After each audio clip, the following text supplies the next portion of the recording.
Faisant partie du calendrier des compétitions de la CAF, le CHAN concerne, on le rappelle, les footballeurs évoluant dans leur championnat. La Ligue 1 de Côte d'Ivoire ne sera donc pas représentée lors de cet autre rendez-vous du football africain. Alors cet échec remet-il en cause la qualité du football local? C'est le débat de ce soir et pour en parler, nous avons été rejoints en plateau. Donc en plus de Patrick Guité et d'Éric Babou, on a été rejoints par Mohamed Sidibé, passionné de sport. Bonsoir Mohamed. Bonsoir Tia. Et Prince Akabla, journaliste de sport. Bonsoir Prince. Bonsoir Tia. Alors messieurs, bon, eh bien écoutez, on est là pour en débattre, à coup d'idée bien sûr, pas de coup de poing, évidemment. Alors, première question, et on va mettre tout de suite les pieds dans le plat si vous le voulez bien. La Côte d'Ivoire était-elle prête pour ces éliminatoires?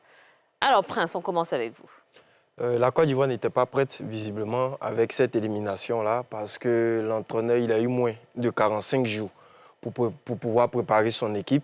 Et en plus de ça, il n'a pas eu l'opportunité d'avoir tous ses joueurs quand il voulait. C'est-à-dire qu'à chaque fois qu'il a eu 3 regroupements externes, il y avait un calendrier de championnat. Donc le club, logiquement, ne libérait pas leurs joueurs. Mohamed? Oui, moi je pense que est-ce qu'on était prêt? C'est une question qu'on peut se poser, mais quand on regarde l'environnement quand même du CHAN, il faut aussi noter que c'est récemment que la CAF a décidé de jouer le CHAN en février. Donc ils ont décidé de faire les éliminatoires sur cette période. Donc je pense que tous les pays ont eu la même contrainte. Nous, à notre niveau, on a quand même très rapidement choisi notre sélectionneur qui est Romaric. Il a eu du temps, il y a eu de l'accompagnement, il y a eu de l'encadrement. Je pense que l'équipe a été bien mise en place, il y a eu des stages qui ont été faits. Après, on ne peut pas avoir tous les joueurs parce qu'il y a des soucis de calendrier et c'est le cas aussi pour tous les pays. Moi, je pense qu'en termes de préparation, on ne pouvait pas espérer mieux parce que c'est la CAF qui a donné le tempo et tout le monde a essayé de suivre. D'accord. Éric Babou, on était prêt ou pas? Non, je pense qu'il a dit, il a tellement bien dit qu'il n'y a rien à ajouter. Tous les pays étaient pratiquement soumis à la même soupe. Pratiquement, la date donnée par la CAF a fait que tout le monde était sous pression. Et puis, vous savez, il y a une chose de regrouper des joueurs et puis il y a une chose d'être en compétition. Et pour être performant, il faut être en compétition. Et notre championnat, il avait commencé depuis longtemps. Les joueurs étaient pratiquement tous les week-ends jouaient des matchs. Romaric qui a été nommé, on va dire, pour certains tardivement, mais Romaric, il connaît tous ces joueurs-là. Mais 45 jours. 45 jours. Est-ce que c'est suffisant? Mais écoutez, l'équipe nationale de Côte d'Ivoire, quand elles doivent aller en Coupe d'Afrique, elle se réunit pendant combien de temps? C'est 45 jours de regroupement. Parce que derrière, les joueurs... J'ai pas fini, je termine. Oui. Allez, rapidement. Parce que derrière, les joueurs sont déjà en compétition et l'entraîneur, c'est un sélectionneur. Il n'est pas entraîneur au quotidien. Il sélectionne les joueurs qui sont en compétition. C'est le même travail que Romaric doit faire. Il a 45 jours derrière pour regrouper les meilleurs joueurs et puis mettre une tactique et puis voilà, c'est tout. D'accord. Patrick Guité. Déjà, je ne pense pas qu'il y ait eu 45 jours de préparation de cette équipe. Il y a eu 3 stages externes. Évidemment, un stage qui a commencé, un premier qui a commencé du 14 au 19 novembre, donc c'est 5 jours. Et après, il a eu un autre stage qui a commencé du 24 au 27 novembre. Ça fait 3 jours, donc 5, ça fait 8 jours, plus le dernier stage qui a permis donc de préparer le groupe de 25 pour la double confrontation face au Burkina Faso. Je ne pense pas que ça fasse 45 jours. Donc, il n'y a pas eu beaucoup de temps de préparation. Donc, pour préparer une équipe qui allait affronter celle du Burkina Faso. 2, il n'a pas eu tout son monde qu'il désirait. Parce que vous êtes un entraîneur, vous avez envie de voir le maximum de joueurs pour pouvoir former votre équipe. Et pour la double confrontation amicale face au Maroc, il avait eu pratiquement le monde qu'il voulait. Et pour ce match-là, il y a eu 2 équipes qui ont joué chaque mi-temps. Et à la deuxième période, vous avez l'équipe qu'il souhaitait avoir pour le CHAN, qui a participé au match et qui a été à un certain niveau. Et au sein de cette équipe, il y avait notamment Akaïsis Baudelaire, il y avait Zouzou Carlos, défenseur donc, de la SEC Mimosa. En tout cas, une palette de joueurs expérimentés. Et après ce stage-là, le second qui arrive, ben, il n'a pas ces hommes-là. Donc, il doit faire avec les éléments qu'il a. Donc, pour ma part, il n'a pas eu tous les éléments pour pouvoir préparer au mieux cette équipe, que ce soit au niveau des hommes soit au niveau du temps. D'accord. Mais bon, il fallait aller jouer. Ils sont allés jouer. Si vous permettez, Allez, si je peux rebondir rapidement parce que, dessus. Voilà. Parce qu'il faut, pour une fois, il faut clarifier cette affaire de préparation. Voilà, je vais essayer de faire court. Voilà. Aucun joueur au monde n'a envie de faire 2 mois de préparation. Ça n'existe pas. Ça, c'est bon pour les journalistes, c'est bon pour les gens qui ne connaissent pas. Les joueurs ne font pas 2 mois de formation, de stage. Oui. Non, on ne supporte même pas. Déjà, quand vous faites 1 mois, déjà, ça envoie trop de tensions dans le groupe.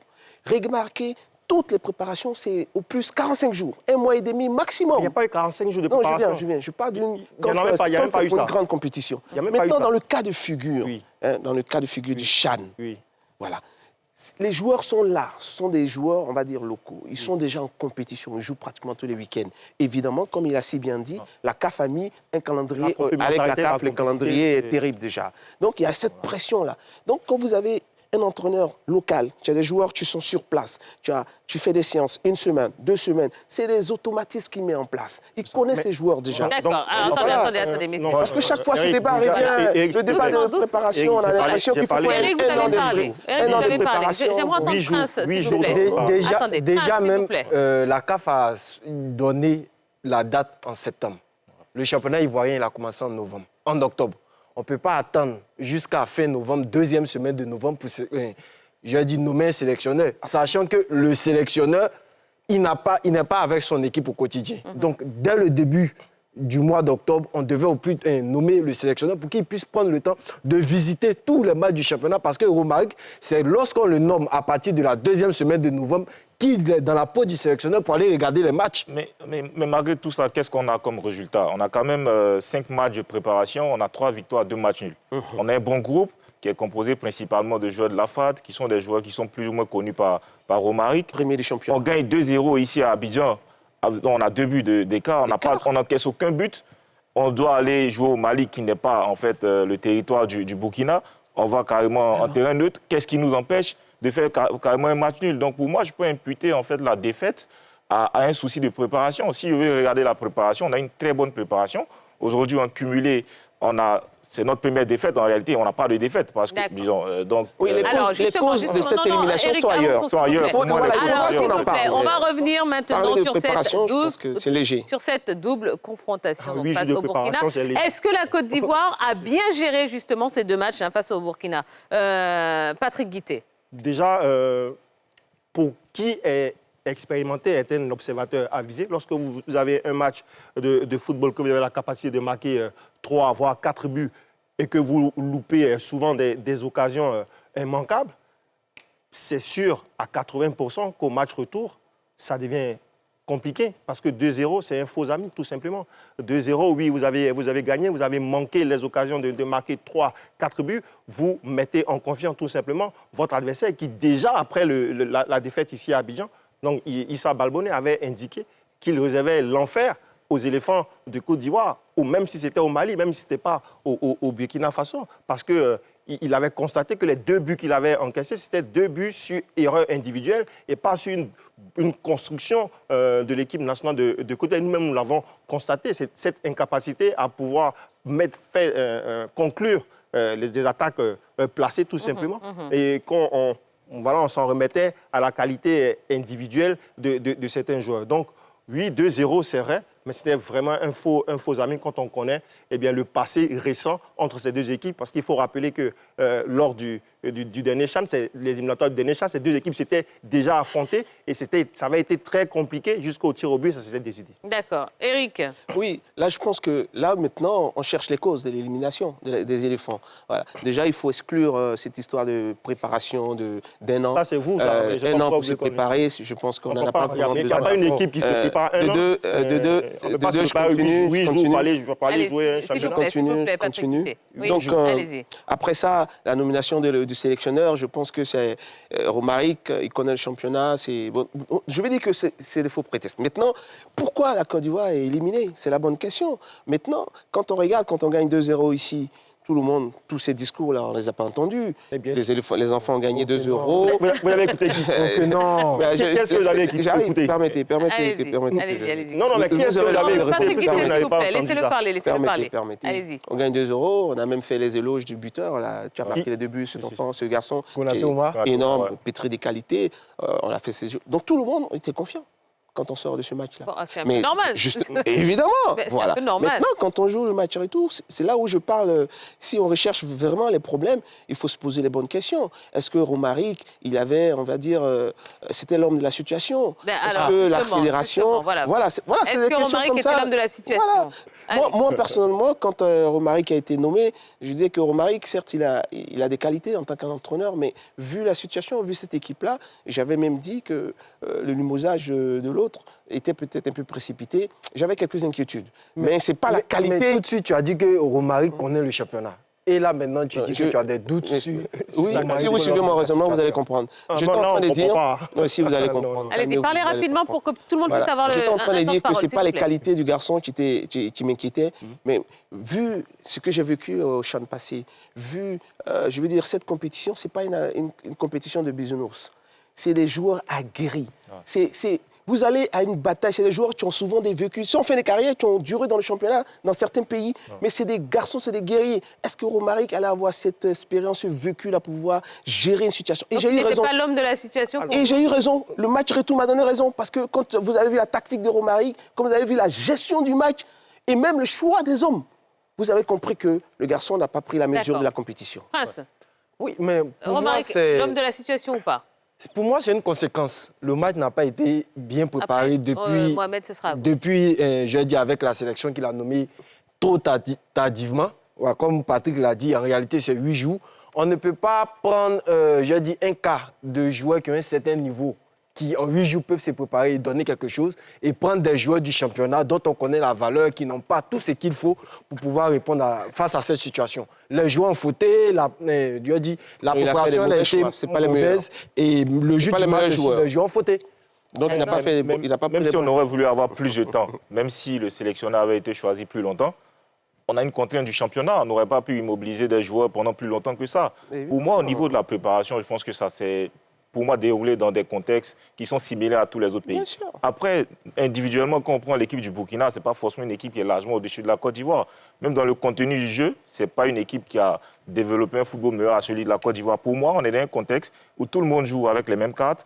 Et après, pour revenir au cas de Romaric, moi, mon avis personnel, c'était que Choalio avait une plus grande expérience internationale et aussi sur le plan africain. Je n'ai pas bien compris les raisons de son limogeage. Peut-être que la FIFA pourra nous donner plus d'explications. Mais moi, dans mon esprit, dans la continuité avec Choalio, peut-être on avait un peu plus de garantie sur la gestion de certains matchs, des matchs aussi difficiles à l'extérieur. Je pense Et qu'il même a- le staff a changé. Même le staff aussi a Même changé. le staff. Parce que Romaric, il a eu une campagne africaine un peu difficile avec la FAD. C'était sa seule expérience africaine. En dehors de ça, il a juste joué le championnat local. Je pense qu'il a beaucoup de talent. Il est jeune, il est présent en Côte d'Ivoire. Peut-être qu'on est dans la logique de la construction avec Romaric. Mais au niveau du changement d'entraîneur, je pense qu'il a été déjà brusque. On avait Choalio qui connaissait bien déjà ses hommes, qui avait déjà eu une expérience au niveau international et africain. Peut-être qu'il fallait continuer avec lui. Allez, Patrick Guité. Vous savez, on va jouer la 8e édition donc, du CHAN. La Côte d'Ivoire a participé à 5 éditions. La meilleure, c'était en 2016, où la Côte d'Ivoire finit 3e. La préparation, elle a été efficiente parce que, on connaissait depuis longtemps, vraiment très longtemps, le sélectionneur qui était également le sélectionneur de l'équipe A. C'était Michel Dussuyer. Donc, il y a eu une préparation très longue avec des joueurs qui n'étaient pas forcément les meilleurs joueurs d'Afrique, mais parce qu'ils ont eu un temps de préparation adéquat. Il y avait donc cette complémentarité-là, cette complicité et cette culture de sélection qui s'est installée. Et au Rwanda, on a vu ce que ça a donné tout simplement. Vous ne pouvez pas, même à Mourinho, à Pep Guardiola, lui donner une nouvelle équipe et lui dire « vous faites 8 jours de préparation et vous voulez des résultats ». Mesdames et messieurs, nous sommes au football, même si on dit que la science c'est une science inexacte, mais c'est quand même une science, c'est quand même des canons à respecter tout simplement. Vous n'en pouvez pas... Tous les pays sont logés à la même enseigne. S'il vous plaît. Et c'est Comment souvent on va le vous cas. expliquer ça? C'est Non, terrible. avec l'équipe A, je pense que c'est le cas. Mais c'est ce que je- C'est pas des longs moments de Écoutez-moi. préparation non plus. L'équipe du CHAN doit être un projet. Ça ne doit pas être des choses qui sont faites par à-coup. C'est un projet, et si c'est un projet, eh bien, ça doit démarrer bien longtemps, avant même que la CAF ait décidé de dire « oui, vous allez jouer le CHAN il y a 2 ans, 3 Alors, jours on perd au Burkina contre le Burkina. C'est ça. C'est la raison. Je vous dis tout Mais simplement alors, justement, que les parce que là, résultats ne se décrètent pas, ils se D'accord. préparent. Alors, justement, pour Moi, t'es un peu rebondir plus sur vos pertinent quand on propos, parle d'élimination. Patrick Guittet, et là, je vais m'adresser aux 3 autres. Patrick dit il faut que ce soit un projet. Hein, il faut que, voilà, que ce soit quelque chose qui se prépare. Est-ce que vous avez l'impression que le CHAN, aujourd'hui, fait partie des projets du football africain? Moi, déjà... Ivoirien, la fédération. football ivoirien, africain. évidemment. Moi, déjà, quand je vois les hésitations de la CAF dans le choix de la date, Oui. je pense qu'il y a un problème. On a l'impression qu'aujourd'hui, le CHAN, c'est juste un championnat qui essaie de tester les installations de la CAN juste avant dans le pays organisateur. C'est cette impression qu'on a. Oui. Et que ce n'est pas un championnat qui est suffisamment valorisé. C'est seulement en 2014 qu'il a eu une reconnaissance au niveau de la FIFA. Et quand on regarde un peu, on est toujours en train de s'aligner sur le calendrier FIFA pratiquement pour nos compétitions nationales, même pour la CAN. Donc, au-delà même du CHAN, je pense même que la question que je me pose, est-ce que le championnat, est-ce que les compétitions africaines sont aussi importantes pour nous-mêmes Africains, parce qu'on est toujours en train de décaler les dates et on met à mal les équipes dans les moments de préparation. Prince. Je te rejoins au niveau de la CAF qui a des balbutiements, mais est-ce qu'au niveau même de la fédération, je ne pense pas. Parce que le Maroc, par exemple, malgré les balbutiements, quand le Maroc a décidé de s'imposer au niveau du CHAN, ils ont remporté 2 fois successivement parce qu'ils ont pris Paris. Donc, comme on le dit depuis le début, on ne peut pas se permettre de dire que, comme on nous a informés en septembre, nous aussi, on prend le temps de sélectionner, de nommer quelqu'un mi-novembre pour qu'il puisse venir faire le miracle en décembre. En Côte d'Ivoire, on se permet de prendre, l'exception comme la règle générale. Comme on a essayé une fois avec les éléphants, avec Faye, et que ça a marché pour la CAN, donc c'est devenu, le remède pour on peut sélectionner un sélectionneur aujourd'hui pour que demain, il puisse réaliser l'espoir comme Faye l'a fait. Les joueurs que Faye avait dans les conditions ne sont pas les mêmes que Romaric a dans ces mêmes conditions. Donc, on ne peut pas avoir un bon résultat. Alors, justement, moi, je vous propose de regarder cette vidéo. Le président Idriss Diallo parle justement de ce calendrier. Je voulais justement... Par exemple, le CHAN, ce n'est pas une compétition qui était prévue au début de la saison. Et puis, la CAF nous a imposé de jouer le CHAN. Donc, vous voyez comment on a été obligé de faire des réorganisations, des complications pour que, par exemple, vous voyez, dans l'équipe du CHAN, il n'y a pas de joueurs de la SEC, il n'y a pas de joueurs du stade, parce qu'ils sont engagés en compétition africaine. Voilà, interview réalisée pour NCI Sport qui a été diffusée la semaine dernière, donc lundi dernier. Alors, quand on écoute les propos du président, donc Idriss Diallo, est-ce que vous avez l'impression, messieurs, que le CHAN était une priorité pour la FIF? Et il m'a pratiquement enlevé les mots dans la bouche parce que je voulais en parler justement. Le président l'avait parlé. Il avait déjà dit dans l'interview qu'on a diffusée ici que la CAF même hésitait même à programmer déjà cette compétition. Donc évidemment, il y a eu... Mais cela dit, nous ne sommes pas en train de dédouaner la FIF pour dire qu'on ne pouvait pas prendre d'autres dispositions. Non, non, non, non. On sait que notre football, il y a beaucoup de choses à régler. Il y a beaucoup de... Nous ne sommes pas en train de dédouaner la FIF. Ce n'est pas ce qu'on dit. Mais là, on parle de quelque chose de factuel. Est-ce que l'élimination qu'on vient de subir là est due à ça? Non, je ne crois pas. Sur le coup, non. C'est de ça qu'on parle. Parce que malgré tout ce qu'on dit, se faire éliminer par le Burkina dans cette condition-là, pour moi, n'est pas honorable. Et qu'est-ce qui a fait qu'on a été éliminé sur ce coup-là? C'est la bonne question. Certains diront que c'est parce que notre championnat est faible. Et c'était même la question du début. Est-ce que c'est dû à la faiblesse de notre championnat? Voilà, il faut se poser les bonnes questions. Répondez-y. Mais déjà, moi, je dirais que ce n'est pas la faiblesse de notre championnat, parce que notre championnat, pour moi, est plus huppé que le championnat du Burkina. Donc, ce n'est pas ça le problème. Donc, il y a forcément un autre problème. Voilà. Donc, ce n'est pas déjà la faiblesse. Ce n'est pas parce qu'on a été éliminé par le championnat, par le Burkina, qu'aujourd'hui, on va dire que notre championnat est faible. Il est faible par rapport à qui? Au Burkina qui nous a éliminés? Non, ce n'est pas possible. Ce n'est pas possible. Notre championnat, il est plus huppé que le championnat du Burkina. Mais pourquoi? Si on doit donner des raisons de notre élimination, j'évoque 2 problèmes. C'est tout simple. Et je l'ai dit tout à l'heure. Je pense que le choix, le casting n'est pas bon. Le casting de Romaric, je pense que dans la situation actuelle, dans cet environnement, on va dire, de précipitation, il ne fallait pas. Il fallait pas. Parce que là, on a l'impression qu'on a grillé un peu Romaric. Comme on a failli le faire faillir. Dieu merci, c'est bien passé. Mais vous imaginez s'il fallait se casser la tête. C'est un peu le même scénario qu'on retrouve ici. Malheureusement, pour Émeric, ce n'est pas passé. Je pense qu'il faut être un peu plus consciencieux, un peu plus rigoureux dans le choix des entraîneurs et puis un peu plus logique quand on choisit des entraîneurs. Je pense que dans cette période-là, on aurait dû laisser peut-être, comment il s'appelle, Choalio commencer et puis quitte même à le mettre comme adjoint. Mais et restons sur la question. Restons sur la question. Deuxième problème qui justifie un peu l'échec, à mon avis, c'est les choix des hommes.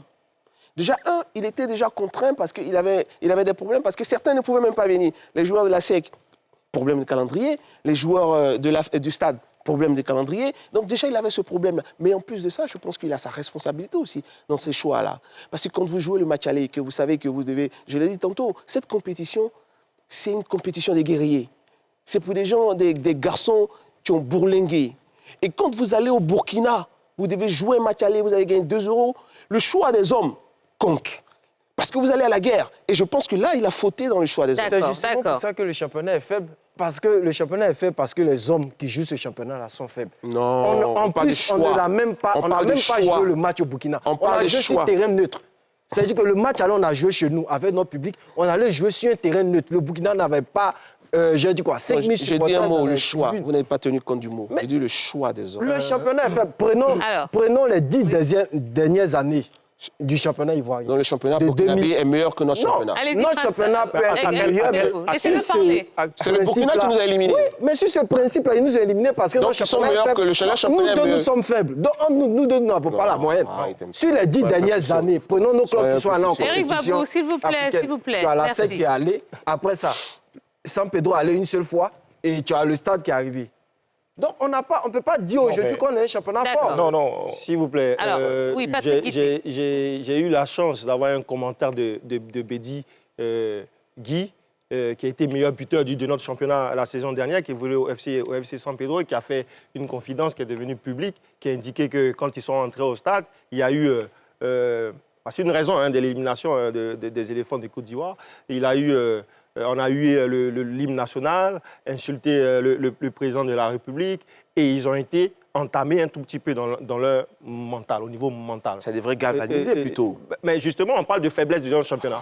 On parle de faiblesse de... Non, Éric Babou, s'il vous plaît. Si toi, Éric Babou, ça te galvanise parce que mentalement, tu es fort et que tu es préparé, tes jeunes frères qui sont dans un championnat que tu dis UP, grand championnat, avec des talents en point finir. C'est pour ça que le choix des hommes, c'est important.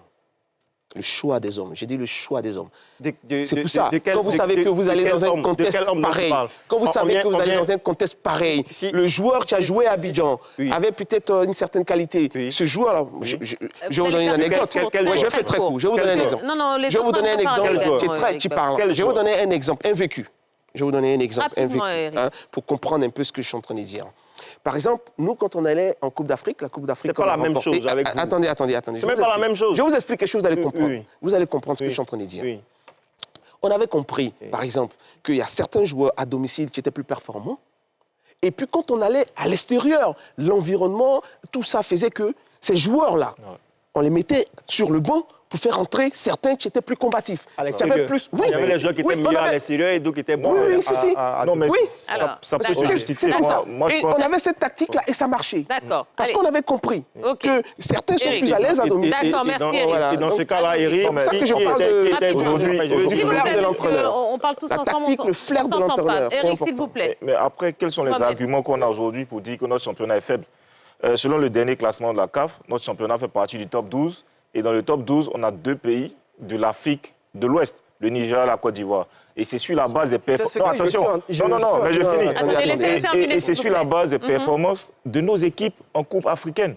Nos équipes sont performantes en Coupe africaine, donc on est performant. Lesquelles sont performantes? Le Burkina ne place... Quelle équipe? Mais le Burkina ne place pratiquement aucune équipe. Non, le Burkina...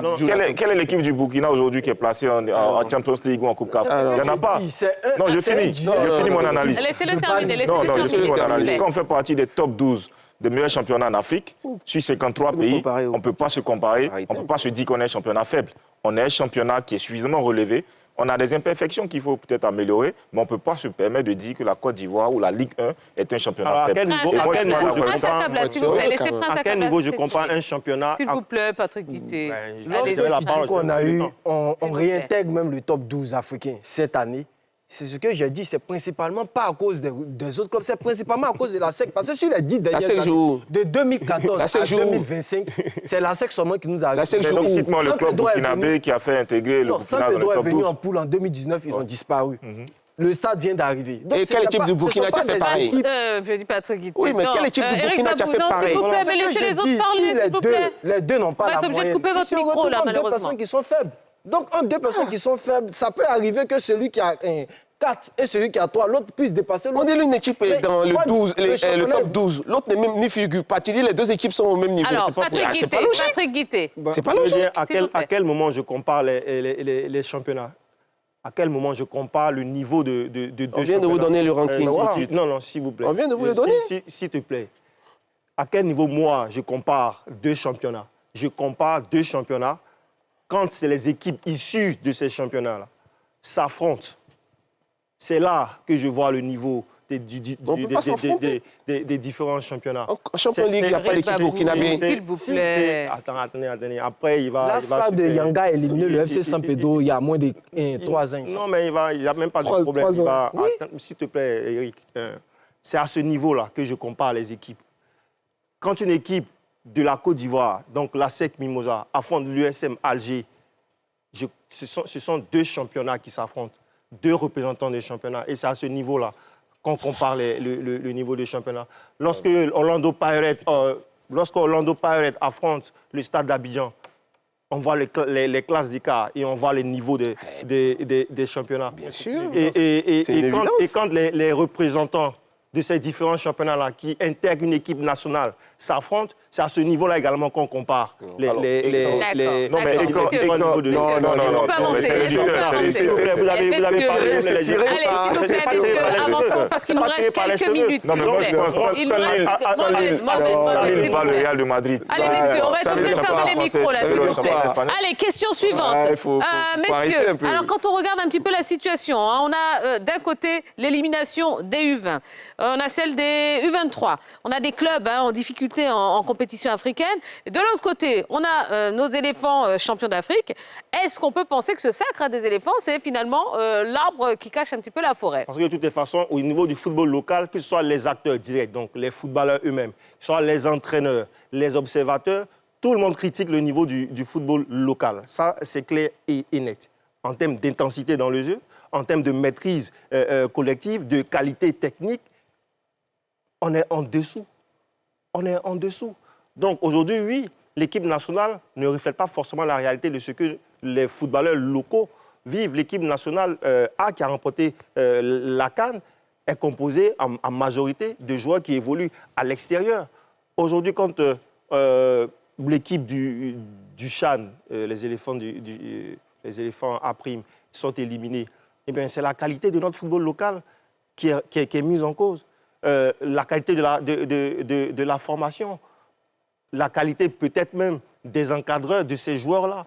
Donc oui, c'est tout ça qui est remis en cause et c'est tout ça qui nous fait dire que le niveau de notre championnat est faible. Mohamed Sidibe. Non, moi je suis d'accord. En fait, en parlant du niveau du championnat, on sait tous qu'il y a des choses à améliorer. Mais on ne veut pas faire le lien entre l'élimination pour le CHAN et le niveau du football local. Exact. Il faut déconnecter totalement. Je pense que c'est deux événements qui sont totalement indépendants. Exact. Je suis totalement d'accord. Lorsqu'on est champion d'Afrique, donc sur les 10 dernières années, on a 2 Coupes d'Afrique des Nations, 2 CAN. Mais quand on regarde sur les 10 dernières années, les équipes qui sont issues de notre football local n'ont pas forcément bien performé. Mais ça ne veut pas forcément dire que c'est le niveau de notre football local qui n'est pas bon, parce qu'on a des joueurs qui sont talentueux, mais peut-être qu'il faut revoir notre organisation. Il y a forcément des imperfections, il y a des choses à améliorer sur le niveau de professionnalisme de nos clubs. Je vous rappelle la question, Mohamed, parce que c'est vrai que là, j'ai l'impression qu'on s'éparpille un peu. Est-ce que finalement, le sacre des éléphants, ce n'est pas l'arbre qui cache la forêt? J'allais conclure. D'accord, allez-y. Pour dire qu'à un moment donné, on peut se poser la question de savoir, au niveau international, quand on regarde notre équipe A, on a de bonnes statistiques, on a joué pas mal de finales, mais au niveau local, sur les 10 dernières années, à part la CAN KD, je pense en 2013, on n'a pas vraiment eu de palmarès. Et je pense qu'on peut dire qu'on a un palmarès qui est plutôt famélique. Donc sur cette base, on peut peut-être se dire qu'il y a l'équipe nationale qui donne l'impression que c'est l'arbre qui cache la forêt. D'accord. Tout petit. Bah, Oui, je alors, sais pas. on passe non, je voulais passer à la dernière question parce que malheureusement, on n'est Oui, pas le temps. rapidement, Mais vous êtes tellement en train de me dire... Oui, je tout vous en petit, prie. tout petit. Oui, juste pour dire Allez. que vous avez raison. Allez-y. Vous avez raison.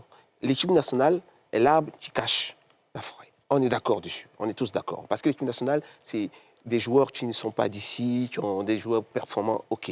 La vérité, ce que nous sommes en train de dire, et il faut qu'on se comprenne, on ne dit pas que le championnat national est de grande qualité. La preuve, quand la SEC va jouer en Algérie, on voit la différence. Quand le Stade va jouer en Afrique du Sud, on sait, on comprend tout ça. Ce qu'on dit, c'est que ce n'est pas le fait d'être éliminé par le Burkina qui remet en cause la qualité de notre... Parce que là, c'est trop fort. Alors ça de souligne dire que alors. parce que le Burkina ça nous a remet pas en cause, éliminés alors sur ça le souligne coup, alors la qualité de ça- notre championnat. Totalement. C'est ça. Je peux accepter ça. Ça Mais souligne dire que le niveau ça de notre juste- championnat, c'est ça ça veut dire que notre championnat est de faible qualité. Je dis non. Ça, je ne suis pas d'accord. Par rapport à l'équipe qui nous a éliminés, je dis non. Maintenant, c'est clair, il faut comprendre la chose. Pour dire simplement que notre championnat, on l'a dit, on l'a critiqué ici, il y a beaucoup de choses à faire. Il faut l'améliorer. Nous ne sommes pas au niveau qu'on le mérite. Quand tu as une équipe nationale, tu as remporté 2 fois, 3 fois la CAN, le championnat doit suivre derrière, les clubs doivent être au niveau. C'est pour ça que je rebondis, si vous permettez encore, pour dire quand on a un budget, on annonce un budget de 24,6 milliards, hein, qui est en hausse de 70%. Et je me demande, mais qu'est-ce qui fait quand ce budget-là est en hausse? Il faut se poser les bonnes questions. Il faut peut-être donner les moyens. La subvention restera à 100 millions, je crois. C'est l'équipe nationale A qui fait... Mais c'est ce que je suis en train de dire, justement. La subvention restera à 100 millions, alors que nos clubs ont besoin d'argent. Pour pouvoir être performants, jouer contre l'USM, jouer contre le Al-Ahly, il faut que nos clubs soient en capacité de recruter des joueurs de grande qualité, qu'ils aient des joueurs performants. Mais aujourd'hui, quand vous restez à 100 millions, alors que le budget passe à 24 millions, à quel moment vous pensez à votre club? 24 milliards. À quel moment vous pensez à ces clubs-là? C'est à eux qu'il faut donner l'argent. Et si le budget est passé à 24 milliards, je me dis que la subvention doit passer peut-être à 150 millions. Nos clubs ont des problèmes. Il n'y a pas d'argent. Ils font des efforts pour en trouver à droite à gauche, ils n'en trouvent pas. Et là, vous avez l'argent, vous ne le donnez pas. Comment ils recrutent? Ils ont l'argent, Comment ils font? c'est un budget, c'est pas... Et pourtant, il faut que le championnat, et c'est qu'on rejoint ce que vous avez dit tout à l'heure, il faut que notre championnat soit performant, pour que notre championnat retrouve son lustre. Parce qu'à un moment, ce championnat, il était réputé. Les joueurs venaient de partout pour jouer en Côte d'Ivoire. Aujourd'hui, ce n'est plus le cas parce qu'il n'y a pas de sous. Et quand vous annoncez 24,6 milliards, et les clubs, ils ont combien dedans? Non, c'est 24,6 milliards de budget. Ça, il faut déjà... Il faut, On se comprend.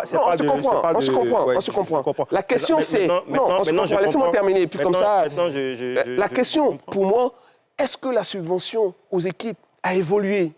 Si on reste à 100 millions, vous ne faites pas du bien au football ivoirien. Nos clubs ont besoin de moyens. Ils n'en ont pas. Mais qu'est-ce qu'eux-mêmes ils font? Voilà. Non, mais Eric, après... Qu'est-ce qu'eux-mêmes ils font pour en avoir? C'est pas... Ils font beaucoup d'efforts, mais la réalité, c'est qu'ils n'en trouvent pas. Mais la réalité, c'est pas la fédération. C'est pas la fédération de trouver des moyens pour les clubs. C'est pas la fédération. C'est pas la Il faut le fédération. faire. D'accord. Allez, Faut pas hésiter à accompagner nos allons-y clubs. pour la dernière question de ce débat. Donc, on a vu les désistements de nations, et pas des moindres, l'Égypte, la Tunisie, l'Algérie ou même le Gabon. On a vu la difficulté pour la CAF de trouver un créneau justement pour cette compétition. Alors, on est en droit de se poser cette question. Est-ce que le CHAN est une compétition qui a encore un intérêt? Prince, on commence avec vous. On va faire un tour de table, s'il vous plaît. Oui, pour moi, le CHAN, il a un intérêt déjà pour permettre aux joueurs de championnat ivoirien de pouvoir se valoriser et puis de pouvoir trouver des contrats dans de bons pays. Voilà, ça a été le cas lors de la dernière aventure, donc avec nos joueurs qui, après ça, et surtout ceux qui ont performé avec le club, sont allés dans des championnats comme la Tanzanie et autres. Donc c'est important pour que les joueurs puissent véritablement, aller gagner leur vie dans des championnats qui arrivent à faire beaucoup plus que le championnat local. D'accord. Mohamed. Moi, honnêtement, je pense que c'est une compétition de trop. Déjà qu'avec le calendrier FIFA, on a du mal même à placer notre CAN. On est toujours obligé de décaler d'une année supplémentaire. Venir encore caler un CHAN en plus pour faire une compétition de plus, pour moi, c'est déjà de trop. Moi, je pense, de mon point de vue, il faut axer en fait nos coupes africaines avec des équipes locales sur des équipes de jeunes. U17, U19, à la limite U20, mais encore venir ajouter le CHAN, on voit tout de suite, on a du mal à trouver du temps. Et pendant qu'on joue, la Champions League se joue, africaine, la Coupe CAF se joue, les joueurs ne sont pas disponibles. Donc tu as les meilleurs joueurs de ton championnat qui sont engagés en Coupe africaine, qui ne sont pas disponibles pour ton équipe pour le CHAN. Et tu vas à des compétitions, tu n'es pas en mesure de pouvoir aligner une très bonne équipe. Pour moi, c'est une compétition de trop. Il ne faut pas se surcharger avec plusieurs compétitions. Et après, ça perd en qualité et ça perd en crédit. D'accord. Patrick Pour Guité. moi, ça a un intérêt. Ça a un intérêt, mais peut-être qu'il faudrait peut-être changer la formule, copier, pourquoi pas la Ligue des Nations en Europe pour permettre à ces joueurs locaux-là, parce que c'est vrai qu'on parle de U17, U20, il y a déjà des compétitions pour ces catégories-là, mais il y a d'autres catégories de joueurs qui sont certains de ne pas intégrer certaines équipes nationales, parce que, vous le savez, 90% de la majorité des équipes nationales en Afrique est composée de joueurs qui évoluent en Europe et ailleurs. Donc, ce gap là, il faudrait qu'on puisse les remettre également en selle, leur permettre d'avoir des compétitions pour pouvoir se mettre en selle, eux également. Donc, trouver une formule avec un championnat qui permettrait donc à ces nationales de s'affronter dans un style de montée et de descente pour permettre à ces joueurs-là de gagner en intensité dans le jeu et pourquoi pas intégrer les équipes nationales A et, comme il a dit, trouver mieux ailleurs si jamais ça ne bouge pas en Afrique. Allez, on termine avec vous, hein, Ouais, je Eric pense Babou. que c'est indiscutable, hein, l'intérêt est là. Voilà, vous imaginez pas pour un joueur porter le maillot de l'équipe nationale, c'est quelque chose de phénoménal, d'énorme dans une carrière. Et quand on sait que, comme l'a dit JT, la Jitaï, c'est ça, c'est comme ça que vous l'appelez, voilà, la Jitaï. Comme l'a dit la Jitaï, voilà, l'équipe nationale est constituée pratiquement à 99% de joueurs déjà expatriés. Donc tous ces jeunes-là qui sont là, qui se battent au quotidien sur le plan local, n'ont pas la possibilité de porter ce maillot-là. Et donc je pense que cette compétition-là, elle est importante pour moi. Maintenant, il faut trouver le cadre, il faut trouver la formule idéale pour que. Mais c'est clair que c'est important. Surtout qu'il y a d'autres pays où les joueurs ne s'expatrient pas. Et donc, ces joueurs ont besoin aussi. Ouais. D'accord, très bien. Je pense que c'est une bonne compétition. Allez, messieurs. Un point sur ça. Bon. En fait, après, je dis aussi des compétitions, Allez, c'est du business. C'est un budget derrière. Est-ce qu'aujourd'hui, vous pensez que le CHAN, c'est vendeur? Qui regarde le CHAN? Est-ce qu'on est informé même des éliminatoires? Je ne pense pas. Moi, je peux vous dire que ce qu'on a vu en Algérie, le dernier CHAN, et au Maroc en 2018 également. Oui, c'était quelque chose de formidable. C'était tellement bien organisé. D'accord. Allez, merci beaucoup, messieurs. Débat houleux hein, ce soir, mais bon, on a réussi, on l'a fait. Merci à Mohamed Sidibé, merci à Patrick Guité, merci Eric Babou et merci Prince Akabla. On espère en tout cas que vous aurez compris un petit peu plus, hein, qu'on aura réussi à éclairer vos lanternes. Prochain rendez-vous sport, eh bien c'est lundi prochain, pour le prochain numéro de NCI Sport. D'ici là, je vous souhaite de passer une excellente soirée, une excellente semaine. Ciao, ciao.